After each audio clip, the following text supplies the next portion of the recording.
성경에 무엇이 없는지 궁금해한 적이 있습니까? 잘못 해석된 것이 아닙니다. 잘못 번역된 것이 아닙니다. 하지만 의도적으로 남겨둔 것은 무엇이었을까요? 만약 아담이 첫 번째 사람이 아니었다면 어땠을까요? 그리고 당신이 알고 있는 인류의 역사가 사실 훨씬 더 오래되고 신비롭고 잊혀진 오늘 우리는 우리가 항상 배워왔던 것에 대해 의문을 제기할 것입니다. 믿음을 부인하는 것이 아니라 신앙을 심화시키는 것입니다. 빛이 있으라 이전에 어둠이 있었다는 것을 암시하는 텍스트가 있습니다. 에덴 이전에 파멸이 있었다는 것을, 아담 이전에는 뭔가가 있었다. 창세기에 대해, 하나님에 대해, 당신 자신에 대해 생각하는 모든 것을 바꿀 수 있는 무언가. 당신은 성경의 가장 깊은 층으로 내려가 모든 사람이 감히 묻지 못하는 질문에 직면할 준비가 되어 있습니까? 그러니 댓글로 알려주세요. Restart. 그게 단어입니다. 어쩌면 그것이 우리가 곧 알아내게 될 것일지도 모르기 때문입니다. 창세기, 책의 시작부터 성경 이야기의 0점. 그러나 어떻게 시작이 두 번 시작될 수 있습니까? 당신은 이것을 눈치챘습니까? 아니면 창세기를 서둘러 읽도록 배웠고 질문하는 것이 두려웠기 때문에 그것을 놓쳤습니까? 성경의 처음 2장에는 창조에 대한 2가지 설명이 있습니다. 네, 2개입니다. 그리고 그들은 정확히 같은 것을 말하지 않습니다.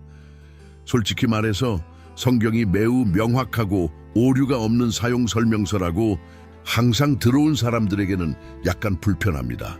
그러나 우리가 멈추고 차분하게 읽고 생각에 대한 두려움을 놓아준다면 몇 가지 질문이 자연스럽게 떠오른다. 우리는 문체의 반복을 다루고 있다. 아니면 2가지 다른 이야기가 있습니까? 1장에서 하나님은 모든 것을 질서와 방법으로 창조하셨다. 그분은 6째 날에 남자와 여자를 창조하신다. 동시에 하나님이 그들을 남자와 여자로 창조하시고 창세기 1:27 2장에서는 다른 순서가 있습니다. 여기서 하나님은 땅의 흙으로 아담을 먼저 만드십니다. 그런 다음 그는 정원을 가꾸고 나무를 싹을 틔우고 동물을 번식시키고 나중에야 비로소 남자의 갈비뼈에서 여자를 형성합니다. 즉 완전히 다른 순서입니다. 모든 것이 같은 이야기라면 순서는 적어도 비슷해야 한다고 생각하는 것이 논리적이지 않을까요? 하지만 그렇지 않습니다. 무서운가요? 아마. 하지만 매혹적이기도 합니다. 어떤 사람들은 2장이 1장의 세부 사항을 심화시킬 뿐이라고 말함으로써 이러한 불협화음을 완화시키려고 합니다. 그러나 사건이 단지 깊어지기만 하는 것이 아니라 시간과 순서의 관점에서 서로 모순된다는 것을 깨달을 때 그것은 잘 작동하지 않습니다. 이것이 첫 번째 큰 의혹을 불러일으킨다. 만약 창세기 1장과 2장이 같은 이야기의 일부가 아니라 서로 다른 2시간에 대한 설명이라면 바로 이 지점에서 유명한 또는 악명 높은 갭 이론, 갭 티어리이 등장하는데 이 개념은 어떤 사람들에게는 이단으로 다른 사람들에게는 불편한 질문에 대한 구원으로 여겨집니다. 이 이론은 창세기 1장 1절 태초에 하나님이 천지를 창조하시니라 과 1장 2절 땅은 형체가 없고 공허하니라 사이에는 거대한 시간 차이가 있음을 시사합니다. 단지 몇 년이 아니라 여러 시대가 지나갔습니다. 존재의 전체 시대, 파멸 및 새로운 시작, 어쩌면 문명일지도 모른다. 추락, 우주적 심판, 그리고 마지막으로 다시 시작합니다. 그리고 가장 흥미로운 것이 무엇인지 아십니까? 성경은 하느님께서 땅을 형체도 없고 공허하지도 않게 창조하셨다고 말하지 않습니다. 그녀는 단지 그녀가 이랬다고 말합니다. 히브리어 원어에서 사용된 용어는 토후바보우인데 이 표현은 무질서, 파괴된 무언가에 대한 개념을 담고 있습니다. 왜 하나님은 망가진 것을 창조하실까요? 그것은 그분의 스타일처럼 들리지 않습니다. 아니면 원래 창조물에 무슨 일이 일어나서 이렇게 보이게 된 것입니까? 예를 들어 루시퍼의 타락은 창세기에 자세히 설명되어 있지 않지만 이사야 14장과 에스겔 28장과 같은 구절에 나타난다. 빛과 지혜가 충만한 존재로 하나님과 같이 되기를 원하다가 지상으로 쫓겨나셨습니다. 이 타락이 단지 영적인 은유가 아니라 물리적, 실제적, 파괴적인 영향을 미친다면 어떨까요? 형체도 없고 공허하지도 않은 지구는 이 반역의 직접적인 결과였을 것이다. 빛과 어둠, 교만과 복종 사이의 전쟁으로 파괴된 행성더트의 경우 창세기 1장 3절 빛이 있으라 은 더 이상 세상이 창조되는 순간이 아니라 세상이 회복되는 순간이 될 것입니다. 어둠 뒤에 빛, 혼돈의 재조직. 그리고 이제 저와 함께 생각해 보십시오. 만약 이것이 사실이라면 창세기 1장에서 창조된 인간은 아담과 같지 않을 수도 있습니다. 어쩌면 아담은 새로운 혈통의 시작일지도 모릅니다. 두 번째 시도의 첫 번째 사람, 복원된 프로젝트의 첫 번째 사람.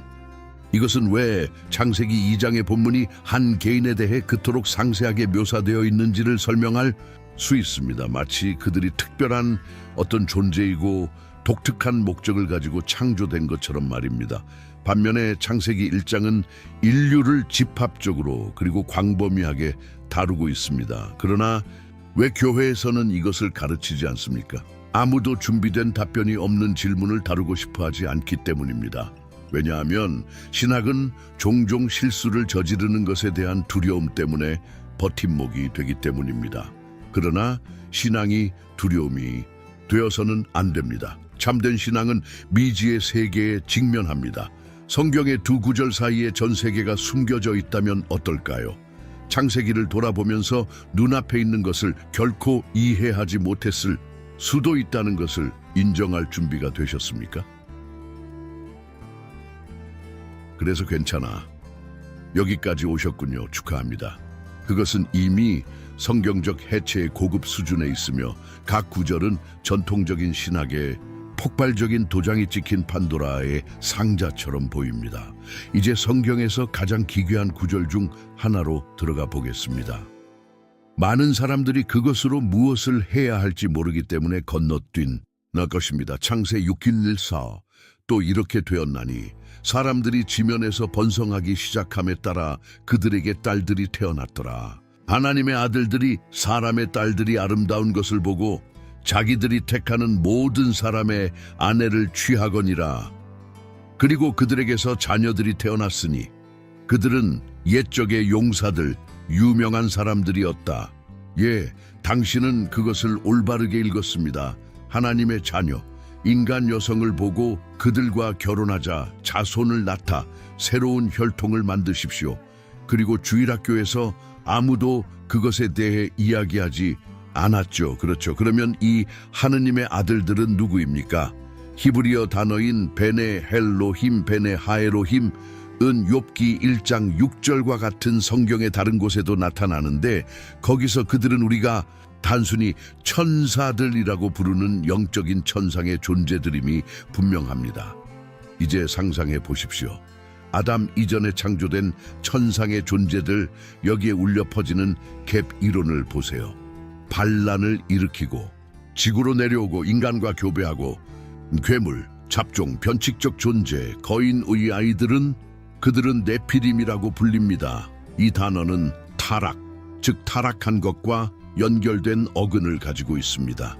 그리고 누군가가 이것이 상징적이라고 말하기 전에 그 구절이 홍수전의 흑백 성경 안에 하나님이 인간이 부패했고 모든 것을 끝내시겠다고 결정하시는 바로 그 장에 있다는 것을 기억합시다.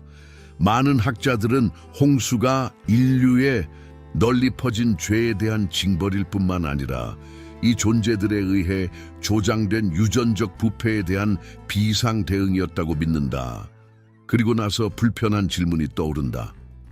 이 모든 것이 이전 창조와 관련이 있는가? 왜냐하면 만약 아담 이전에 문명이 있었다면 그리고 이 영적 존재들 중 일부가 타락해서 살아남았다면 그들은 하나님의 새로운 창조를 오염시키려고 시도했을 가능성이 있습니다. 어떻게? 유전적으로 침투함으로써 계보 변경, 처음부터 신성한 계획을 방해합니다. 이것은 단순한 신학적 추측이 아닙니다. 에녹서, 예수 당시에는 매우 존경받던 고대 문헌이지만 대부분의 그리스도교 전통에는 외경이기는 하지만 에는 이 침략이 자세히 설명되어 있습니다. 그 안에서 와처스라고 불리는 천사 그룹이 반란 조약을 맺고 헤르몬 산으로 내려와 인간에게 무기, 점성술, 주문을 만드는 방법을 가르치고 물론 인간 여성과 아이를 낳습니다. 그 결과는 어떠하였습니까? 거대하고 폭력적이며 통제할 수 없는 존재, 붕괴 직전까지 타락한 세상.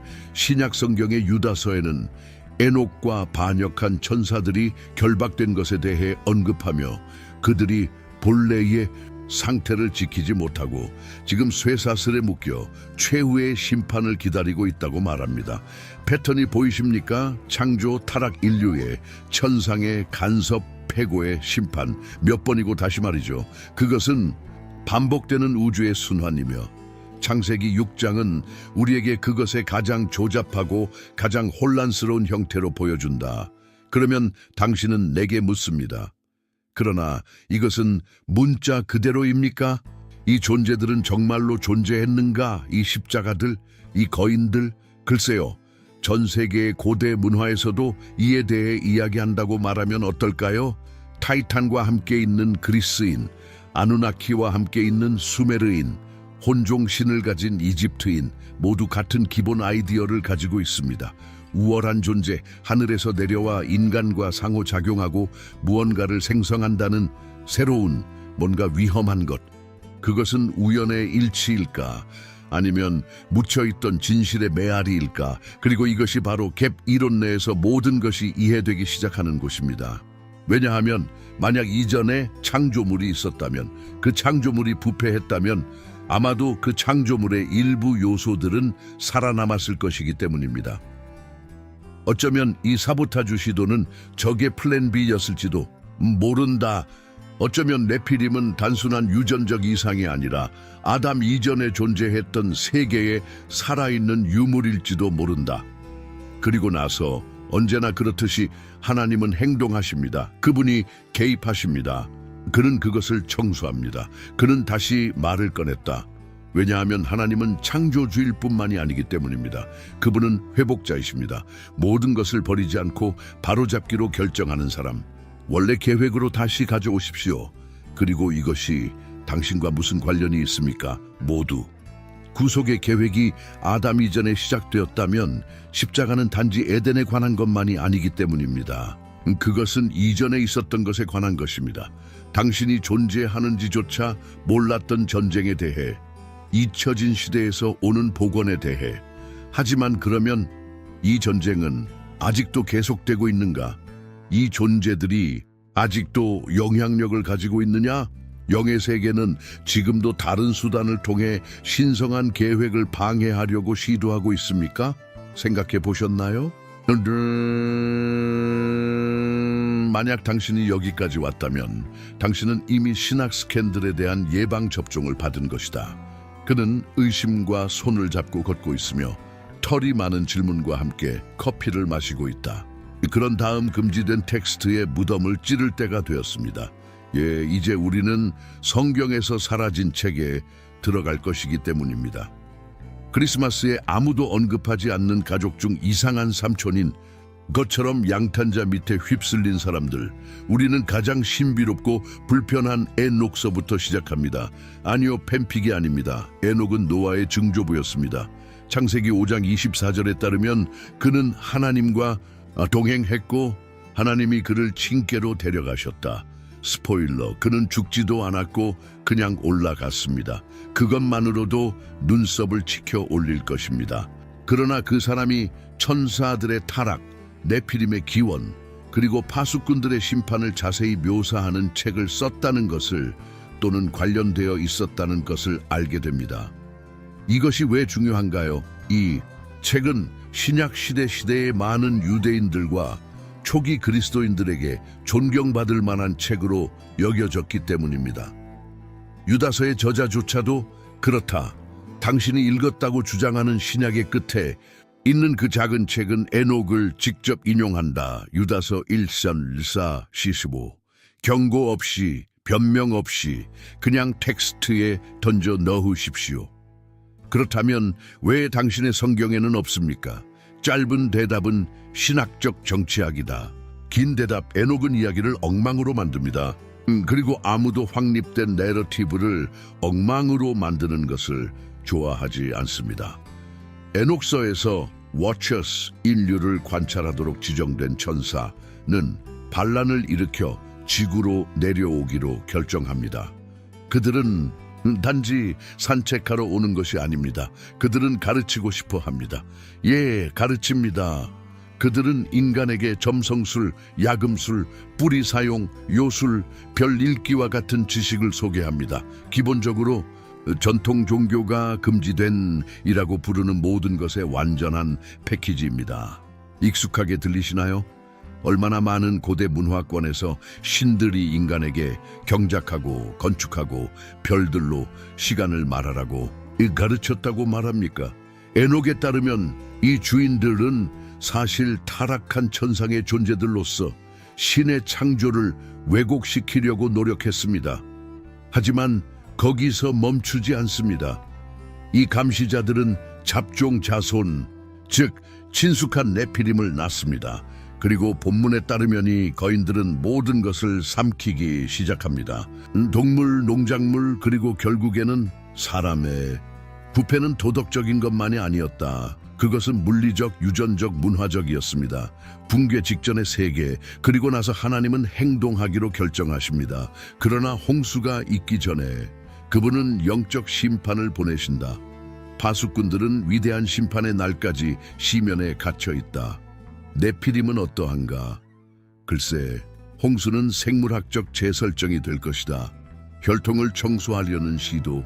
하지만 만약 모든 것이 파괴되었다면 왜 우리는 홍수 후에도 여전히 이 존재들의 메아리를 들을 수 있는가? 골리앗은 거인이었습니다. 민수기에 언급된 아나킴, 레파임, 에민스, 주진스, 마치 일부는 살아남았다. 어쩌면 그랬을지도 모른다. 그리고 여기서 우리는 갭 이론의 핵심으로 돌아간다. 만약 아담 이전에 창조가 있었다면 이 존재들은 새로운 세계에서 그들의 영향력을 유지하기 위해 모든 종류의 술책을 사용하면서 이 고대 시대의 생존자들일 수 있을 것이다. 교회는 왜 에녹서를 피했는가? 틀을 깨뜨리기 때문입니다. 그것은 복잡한 세계, 광대한 영적 전쟁, 단순하고 선형적인 창조의 개념을 해체하는 직접적인 천상의 개입을 보여줍니다. 그는 모든 것을 복잡하게 만듭니다. 그리고 조직화된 종교는 복잡성을 싫어한다. 그러나 오늘날 우리는 사해 두루마리를 통해 수세기 동안 보존된 에녹서의 고대 사본들을 접할 수 있습니다. 만약 하나님께서 이 구절이 지금 재발견되도록 허락하셨다면 그분은 우리에게 무엇을 보여주고자 하시는 것일까? 무엇이 표면으로 다시 돌아오고 있습니까? 왜 그럴까요? 그리고 더 중요한 것은 우리가 끝에 가까워지고 있기 때문에 이 지식이 회복되고 있습니까? 아니면 새로운 시작? 어쩌면 에녹서는 단지 고대의 호기심에 불과한 것이 아닐지도 모릅니다. 어쩌면 그는 경고일지도 모른다. 열쇠, 훨씬 더 큰 이야기가 걸려 있다는 것을 상기시켜 줍니다. 그리고 당신은 좋든 싫든 그것의 일부라는 것을 좋습니다. 소파 고고학자. 성경이 행보다 행간에 더 많이 숨어 있을 수 있다는 것을 이해했다면 이제 본문에서 벗어나 말 그대로 진흙탕에 발을 집어넣을 때입니다. 왜냐하면 이 블록에서 우리는 고고학자들이 머리를 긁적거리고 신학자들이 식은땀을 흘리게 만드는 물리적이고 만질 수 있는 증거에 대해 이야기할 것이기 때문입니다. 그리고 그렇다. 이 모든 것은 아담 이전에 세계를 가리킬 수 있다. 약 이름처럼 들리지만 훨씬 더 소화가 잘 안 되는 곳, 터키의 괴베클리 테페 göbekli 테페부터 시작하겠습니다. 1994년에 공식적으로 발굴된 이 고고학 유적지는 거대한 돌기둥, 복잡한 조각품, 의식 조직이 있는 일종의 터보차저 스톤헨지입니다. 모두 그리스도 이전 10,000년 전으로 거슬러 올라갑니다. 그게 무슨 뜻인지 아세요? 이 구조는 농업 이전에 수레바퀴 이전에 학교에서 문명의 시작이라고 가르치는 그 어떤 것보다 먼저 존재했습니다. 그리고 아담 이전에는 적어도 당신이 전통적인 성경 연대기를 따른다면 수렵 채집이니 되려는 그룹이 어떻게 현대 도구조차 무시하는 공학으로 구조물을 세울 수 있었습니까?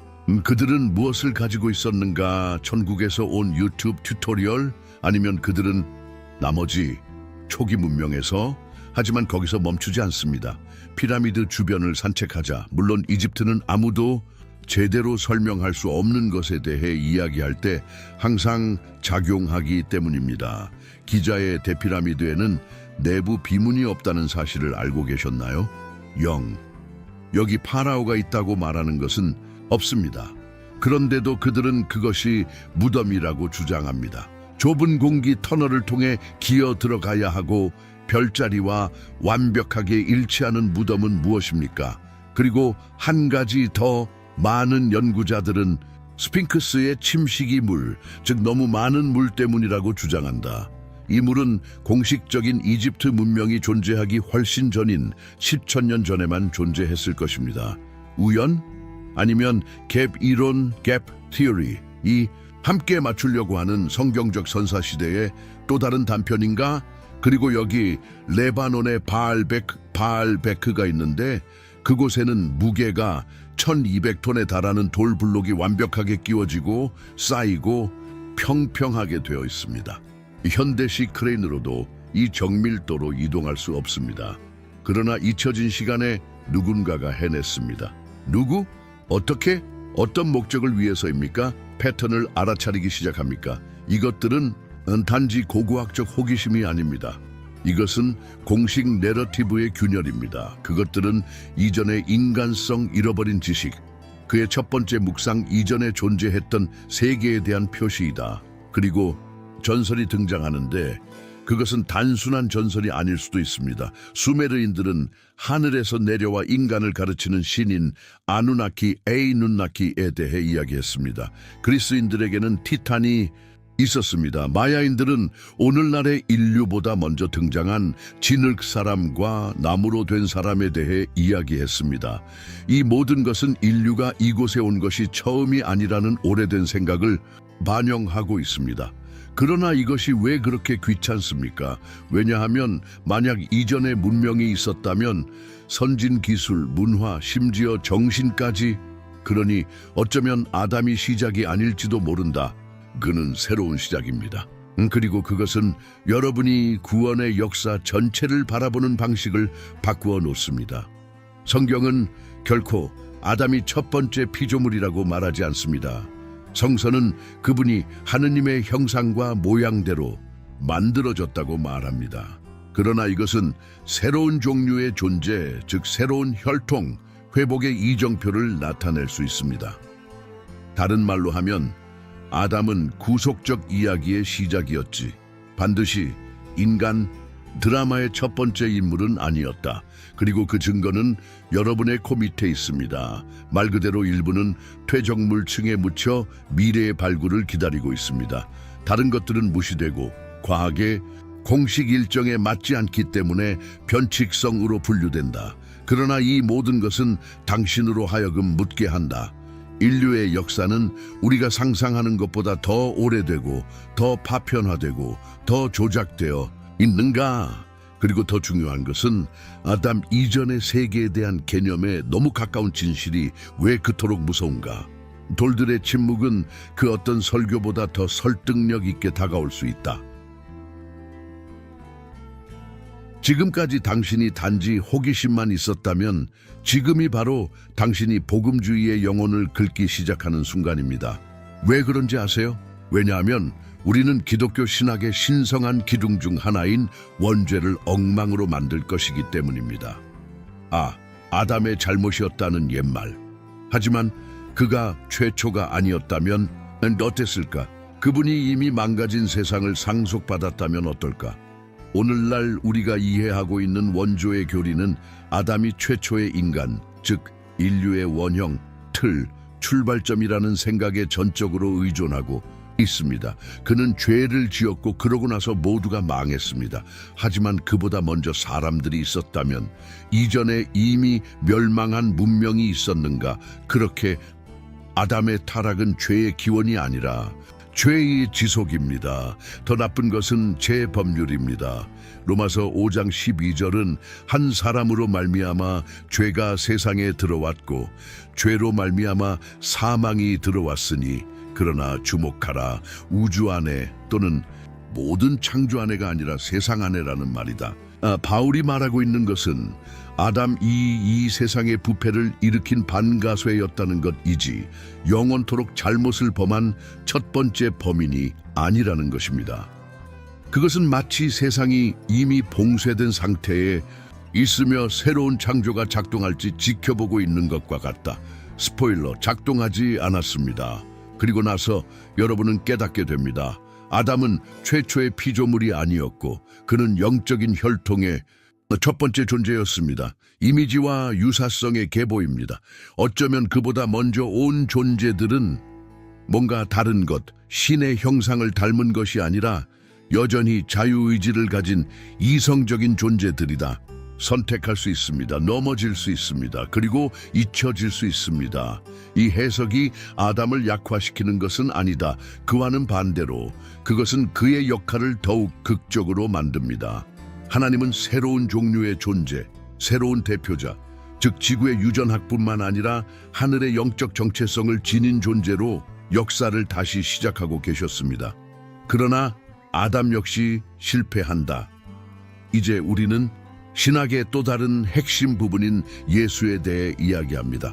바울이 고린도전서 15장 45절에서 말한 것처럼 예수가 둘째 아담이라면 그것은 그분이 아담의 잘못을 바로잡기 위해 오셨다는 것을 의미하기 때문입니다. 좋아, 지금까지는 정상입니다. 그러나 만약 아담이 이미 두 번째 시도의 일부였다면 그리고 예수는 타락한 인류를 회복하기 위해 오셨을 뿐만 아니라 에덴 동산 이전부터 분열되어 왔던 계획을 회복하기 위해 오셨습니다. 이 경우 십자가는 낙원에 있는 부부의 실수를 고치는 것만이 아닙니다. 그것은 첫 창조 이래로 타락한 모든 것을 겨냥한 우주적 구원의 행위입니다. 우리가 알고 있는 시간 이전부터 창세기 1장 1절과 1장 2절 사이에 잊혀진 어느 지점에서 산산조각이 난 원래의 신성한 목적의 회복입니다. 그러면 당신은 성경이 규칙서라기보다는 시대와 왕국, 타락과 새로운 시작이 있는 서사시적인 영적 드라마라는 것을 이해하기 시작합니다.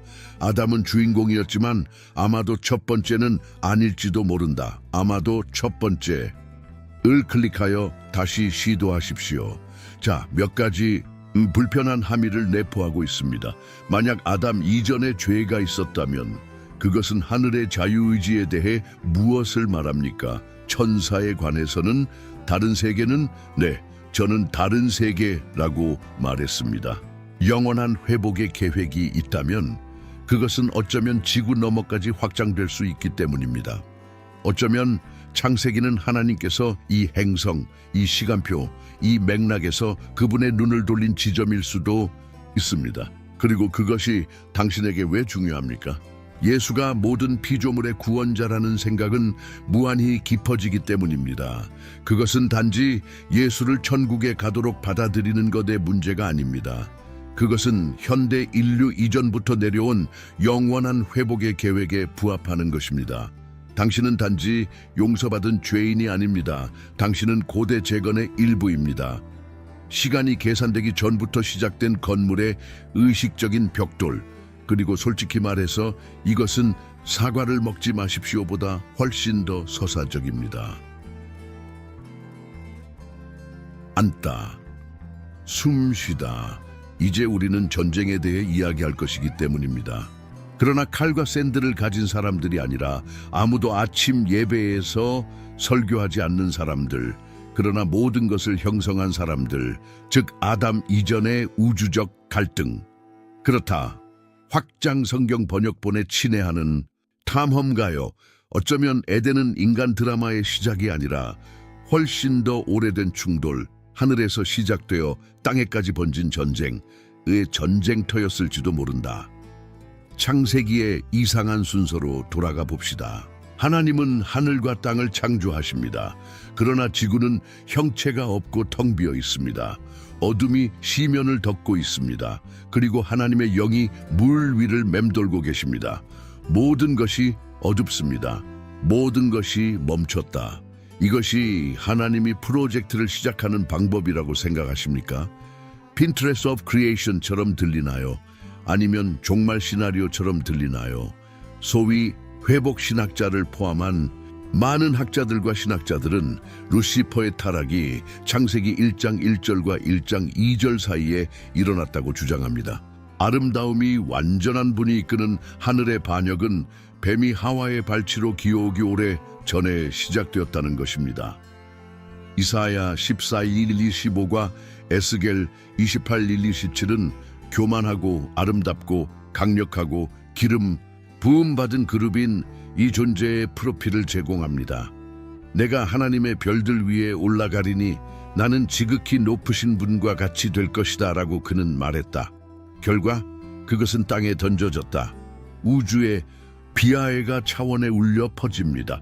하지만 이 하락이 상징적인 것만이 아니라면 어떨까요? 만약 루시퍼가 지구에 던져졌을 때 루시퍼가 그와 함께 무언가를 쓰러뜨렸다면 어떨까? 그들의 반역이 영적 육체적 붕괴, 즉 원래 창조물을 뒤틀게 한다면 어떻게 될까요? 그 결과는 창세기 1일지 묘사한 것과 정확히 일치하게 될 것입니다. 혼돈, 토후, 바, 보후. 세상은 폐허가 되었습니다. 그런 식으로 창조된 것이 아니라 전쟁으로 인해 그렇게 남겨졌습니다. 그리고 만약 이것이 사실이라면 창세기는 창조와 함께 시작되는 것이 아니라 재정복과 함께 시작된다. 빛이 있으라는 말은 창조의 첫 번째 행위가 아니라 질서에 대한 부름이 될 것이다. 신의 방역. 만약 이 전쟁이 에덴 이전에 일어났다면 그 동사는 이미 분쟁 지역에 창조된 것이다. 그리고 사람 아담은 전쟁터에서 태어났습니다. 이것이 무엇을 의미하는지 이해합니까? 인류의 창조는 평화를 위한 실험이 아니라 혼돈에 대한 하나님의 반응이었다. 아담은 귀여운 사명을 가진 정원사가 아니었습니다. 그는 파수꾼이자 대사였으며 경작하고 지키라는 명령을 받고 동산에 배치된 사람이었습니다. 무엇으로부터 저장합니까? 위협이 없다면 무엇일까? 대답, 있었습니다. 그리고 그것은 이미 거기에 있었습니다. 뱀은 아무데도 나타나지 않습니다. 그녀는 이미 에덴에 있었습니다. 그리고 그것은 평범한 뱀이 아닙니다. 그녀는 말한다. 주장. 그는 하나님의 말씀을 왜곡합니다. 그녀는 어떻게 그곳에 도착했을까요? 하느님께서는 왜 그것을 허락하셨을까요? 또는 그것은 에덴이 지우려고 했던 고대 역사의 일부였습니까? 이 시나리오는 모든 것을 바꿉니다. 그것은 창세기 3장의 타락을 가정의 비극에서 오랜 세월의 전쟁으로의 전략적 움직임으로 변형시킵니다. 아담과 이브는 단순히 불순종한 것이 아니라 고대의 지성의 유혹을 받았고 이는 계속되는 갈등의 일부였습니다. 그리고 예수님께서 요한복음 8장 44절에서 마귀가 태초부터 살인자라고 말씀하신 것은 이치에 맞는다. 언제부터? 에덴에서 그분은 문자 그대로 아무도 죽이지 않으셨기 때문입니다. 그러나 우리가 아담 이전의 세계로 돌아간다면 어쩌면 그럴지도 모릅니다. 어쩌면 그 반역은 이전 창조의 멸망으로 이어졌을지도 모른다. 어쩌면 그곳에서의 살인은 우주적인 규모였을지도 모른다. 요한계시록 12:7-9를 살펴보면 한 조각이 더 들어맞는다. 하늘에 전쟁이 있었으니 미겔과 그의 천사들이 용과 싸웠더라. 물론 용은 고대의 뱀입니다. 우연? 여기가 아님. 이 성구는 천상의 전쟁이 별개의 사건이 아니었음을 시사한다. 그것은 하늘과 땅에서 펼쳐지는 장기간의 싸움이었습니다. 그리고 우리 인간은 단순한 희생자나 엑스트라가 아니라 하나님의 응답입니다. 그래 너 이메일 비밀번호를 잊어버리고 저녁으로 라면을 먹는 당신 자신, 여러분은 고대의 반란에 대한 신성한 반응으로 창조되었습니다. 전쟁터에 놓인 하나님의 형상과 모양, 그러면 예수는 둘째 아담? 이것이 바로 결정적인 방역이다. 아담이 잃어버린 권세의 회복, 죄뿐만 아니라 원초적 우주적 반역에 맞서는 영적 승리이다. 그는 내려오고 체화하고 승리합니다. 당신뿐만 아니라 당신이 존재하기 전에 타락한 모든 것을 위해서입니다. 이런 맥락에서 창세기는 시작이 아니다. 그것은 훨씬 더 오래된 이야기의 중간입니다.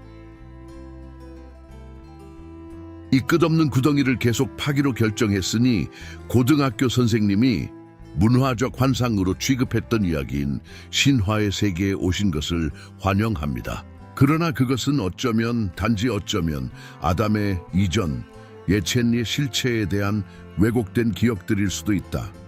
네, 맞아요. 하늘에서 신이 떨어지고 거인이 사람들 사이를 걷고 신성한 피를 가진 영웅에 대한 이야기는 고대 소설에 불과하지 않을 수 있습니다. 어쩌면 그것들은 온전하게 남아있기에는 너무 오래된 진실의 메아리일지도 모른다. 수메르인부터 시작해보자. 왜냐하면 그들은 현대 과학을 땀 흘리게 하는 재능을 가지고 있기 때문이다. 점토판에 새겨진 인류의 가장 오래된 문헌들은 아누나키, 즉 하늘에서 땅으로 온 존재들에 대해 언급합니다. 이 신들은 남자를 창조하고 기술을 가르쳤으며 인간 여성과 관련이 있었습니다. 이것이 당신에게 누군가를 생각나게 합니까? 그러니까 잘 모르겠어요. 창세기 6장에 나오는 하나님의 아들들, 한편 이집트인들은 동물의 모습을 하고 있지만 인간의 이성을 지닌 신들에 대해 이야기했는데 그들은 파라오들보다 훨씬 앞서 영겁의 세월 동안 이집트를 통치했다. 그렇다. 공식적인 역사가 시작되기 전에 이미 수천 년 된 통치 기간들이 기록되어 있었다. 화장지조차 없었을 때 누군가가 재미로 이것을 발명할 것이라고 정말로 생각하십니까? 그리스인들은 올림포스의 신들보다 앞선 거인인 티탄을 데려옵니다. 그들은 강력하고 잔인했으며 즈스가 이끄는 새로운 신들에 의해 타도되었습니다. 세부사항이요? 즈스는 타이탄을 완전히 파괴하지 않습니다. 그는 그들을 타르타로스에 가두는데 그곳은 에녹서가 타락한 감시자들에게 묘사하는 것과 비슷한 깊은 시면입니다. 우연? 하지만 진정하세요. 이게 전부가 아닙니다. 힌두교도들은 세상의 창조와 파괴의 순환에 대해 이야기합니다. 그들에게 인류는 유가라고 불리는 여러 시대를 거쳤으며 각 시대마다 다른 영적 수준과 능력을 가진 다른 유형의 인간이 존재해 왔습니다. 이 견해에 따르면 우리는 가장 퇴폐적인 시대에 살고 있다. 그것은 추락을 설명하는 신화적인 방법이 아닐까요? 아니면 여러 명. 이제 주목하십시오. 지리적으로 고립된 거의 모든 고대 문화는 세 가지 공통 주제에 대해 이야기합니다. 1. 위에서 내려온 천상의 존재 또는 신들, 일이 거인 또는 잡종의 존재 넉 3. 이전의 인류를 파괴한 대재앙. 만약 당신이 성경의 탐정이라면 또는 적어도 생각하는 존재라면 당신은 이미 그 패턴을 알아차렸을 것이다. 그리고 뭔지 맞춰보세요. 성경은 또한 이 세 가지에 대해 말합니다. 그러나 신화와는 달리 성경은 이것을 전설로 취급하지 않습니다. 그것은 심판, 영적 타락, 그리고 신의 회복이라는 관점에서 말합니다. 신화는 이러한 사건을 낭만적으로 묘사했을 수 있습니다. 그는 타락한 천사들을 신이라고 불렀다. 그는 유전적 부패를 영웅으로 바꾸었습니다. 그것은 천국과의 접촉이 축복인 것처럼 보이게 만들었지만 실제로는 사보타주였다. 생존자들이 들려주는 이야기가 어떤지 아실 겁니다. 이것은 우리에게 중요한 질문을 가져다 준다. 성경이 비슷한 것들을 말하고 있다면 왜 성경은 그토록 진지하고 신화와 다르게 보일까? 간단한. 성경은 당신을 즐겁게 해주려고 하는 것이 아닙니다. 그것은 당신을 구하려고 노력하고 있습니다. 그리고 여기에 아무도 듣고 싶어 하지 않는 세부 사항이 있습니다. 아마도 고대 신화는 진정한 역사의 적에 의해 편집된 버전일 것입니다.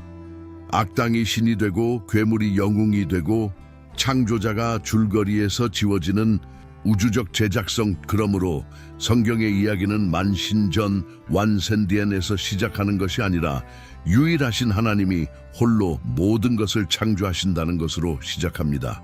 그리고 혼돈이 찾아옵니다. 그런 다음 새로운 시작이 시작됩니다. 그리고 그 모든 것의 한가운데에는 여전히 처음부터 역사를 타락시키려는 타락한 생물들이 있습니다. 그래서 여러분이 영화에서 토르를 볼 때 여러분이 호루스나 엔키 또는 아즈텍 신들에 대해 읽을 때 어쩌면 여러분은 실제로 일어났던 어떤 것에 왜곡된 파편들을 보고 있을지도 모릅니다. 그러나 그것은 시간과 우상 숭배와 영적 전쟁에 삼켜졌습니다.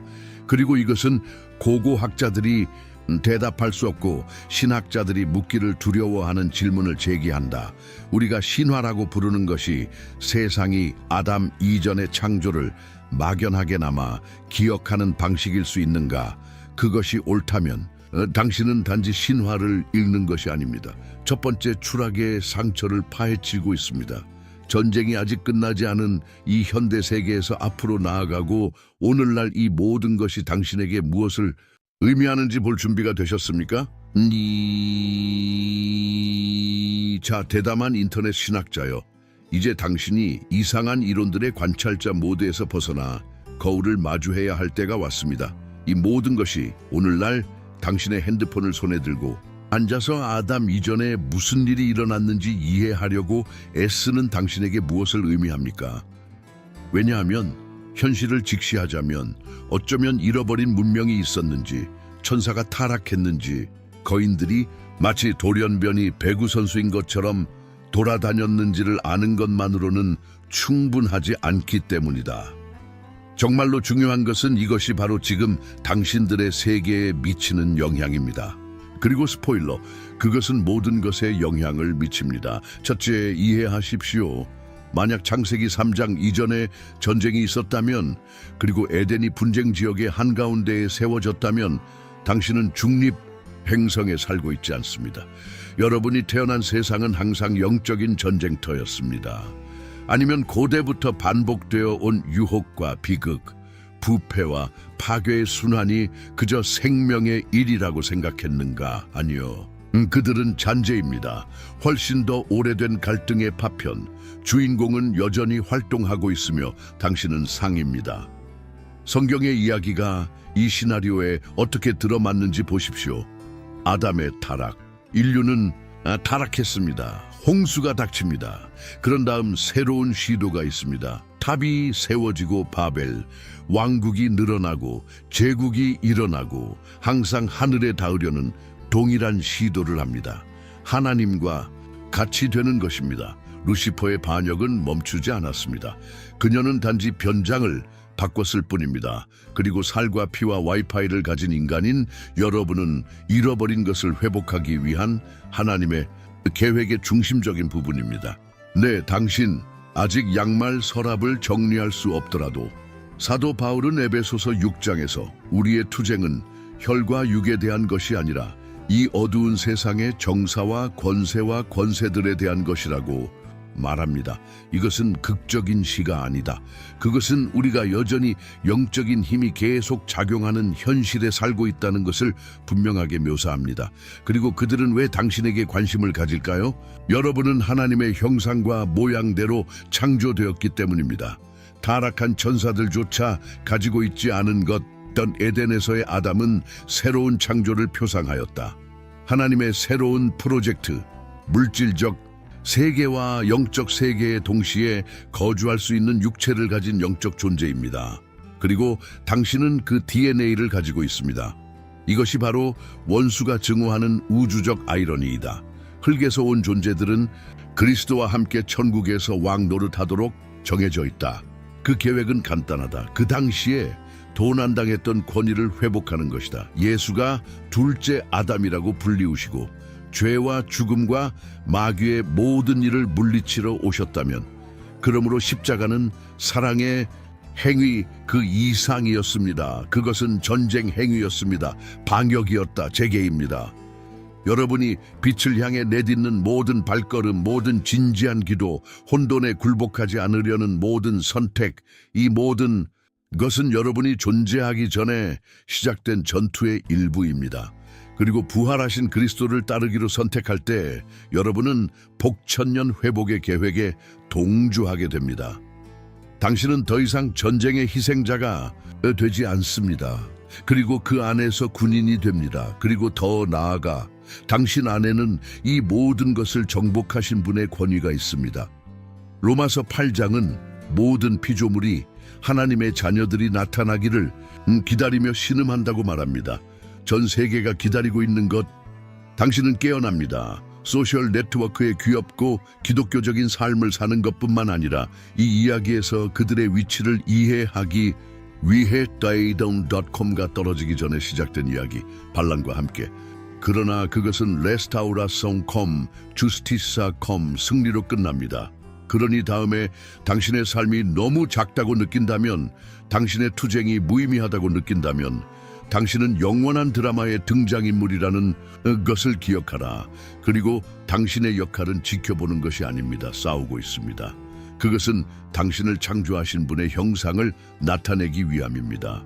결국 모든 것이 어떻게 결합되는지 볼 준비가 되셨습니까? 우리는 끝에 도달했습니다. 아니, 새로운 시작으로 이 9개의 텍스트를 통해 한 가지 분명한 것이 있다면 그것은 창세기가 프롤로그가 아니라 두 번째 시즌일 수 있다는 것입니다. 그리고 이 신학적 오디세이에 친애하는 생존자인 당신은 아마도 모든 것 중에서 가장 위대한 전환점이 될 수 있는 것을 마침내 직면할 준비가 되었습니다. 그리고 아담의 창조가 시작이 아니었다면, 그러나 하나님께서 창세 이전부터 간직해 오셨던 회복의 계획은 무엇일까? 거창하게 들리나요? 미친 소리처럼 들리나요? 아마. 그러나 그것은 바로 성경이 제시하고자 하는 종류의 관계입니다. 아무도 않는 곳에서 일하시고, 폐허가 된 들판에 희망을 심으시고, 어둠 가운데서 빛을 창조하시고, 실패했기 때문이 아니라 계속해서 다시 시작하는 하나님. 그러나 당신은 포기하기에는 너무 많이 사랑하기 때문입니다. 요약해 볼까요? 아담 이전에도 원시적인 창조가 있었을지 모릅니다. 콤플렉스, 풍부한 천상의 존재에 의해 통치됩니다. 그러나 몰락, 반란, 시간조차도 지울 수 없을 만큼 깊은 상처를 남긴 우주 전쟁으로 특징 지어집니다. 창세기 1장 2절의 혼돈은 우연이 아니었습니다. 그곳은 폐허였다. 그리고 빛이 있으라는 것은 회복의 시작이지 처음부터 창조된 것이 아닙니다. 그리고 아담이 등장합니다. 최초의 인간으로서가 아니라 새로운 종류의 인간의 첫 번째 인간으로서 하나님의 형상으로 호흡 불어넣은 영으로 위임된 권위로 말입니다. 본부처럼 보이는 정원에 배치되어 보존, 경작 및 보호의 사명을 가지고 있습니다. 그러나 우리가 이미 알고 있듯이 실패합니다. 그러면 그 계획은 무엇이었습니까? 배수구로 내려갈까요? 아니요. 진정한 계획은 결코 아담의 힘에 달려있지 않기 때문입니다. 십자가의 계획은 이미 마련되어 있었습니다. 둘째 아담이신 예수는 태초부터 플랜 A이셨습니다. 우리가 창세기에서 볼 수 있는 것은 영원한 목적의 현시입니다. 하나님께서 그분의 형상대로 존재들을 창조하시어 그분과 함께 다스리시고 잃어버린 것을 회복하시며 그분의 영광을 창조 전체에 전하신다는 것입니다. 그리고 여기 있습니다. 우연히 태어났다고 생각하면서 무작위 세계에 살고 있는 사람. 당신의 삶은 한밤중의 청구서, 소셜 네트워크, 실존적 위기에 관한 것입니다. 하지만 그렇지 않습니다. 여러분은 아담 이전에 시작된 이야기의 일부입니다. 당신은 당신의 마음이 처리할 수 없는 차원으로 쓰여진 이야기의 한가운데에 있습니다. 그리고 여러분의 모든 선택, 모든 예와 아니오는 영원한 무게를 지닙니다. 이 이론은 단지 성경적 호기심이 아닙니다. 그것은 영적 인식에 대한 부름입니다. 하나님께서는 모든 것을 회복하고 계십니다. 그리고 여러분은 이 회복의 도구요. 표적이요 메신저입니다. 성경은 동화가 아닙니다. 전쟁 지도입니다. 그리고 창세기는 그 모든 수수께끼와 함께 당신의 주의를 산만하게 하고 싶지 않습니다. 그는 당신을 깨우고 싶어 합니다. 두려움 속에서 살기 위해서가 아니라 목적을 가지고 살기 위해서입니다. 예수는 단지 당신을 구원하기 위해 오신 것이 아닙니다. 그분은 여러분의 본래 기능, 즉 하나님의 영광을 반영하고 그분과 함께 다스리며 혼돈에 저항하기 위해 오셨습니다. 그렇게 모든 것을 알아내려고 노력하는 것을 멈추고 이미 해결책의 일부인 사람으로 살기 시작하면 어떨까요? 만약 아담의 창조가 시작이 아니라 하나님이 결코 포기하지 않으셨다는 징조였다면 어떠했을까요? 초대장이 테이블 위에 있습니다. 내게 부르짖으라. 그리하면 내가 내게 응답하리니 네가 알지 못하는 크고 능한 일들을 내게 보이리라. 예레미야 33. 감히 물어볼 수 있습니까? 이 콘텐츠가 당신에게 도전을 주거나 당신을 선동하거나 단순히 당신의 애완동물 신학을 엉망으로 만들었다면 댓글에 남겨주세요. 레코메소, 불안한 사람들, 구도자 표면에 만족하지 않는 사람들의 암호. 왜냐하면 하나님은 새로운 것을 시작하십니다. 그리고 아마도 그는 당신부터 시작하고 있습니다. 끝 아니 오히려 시작입니다.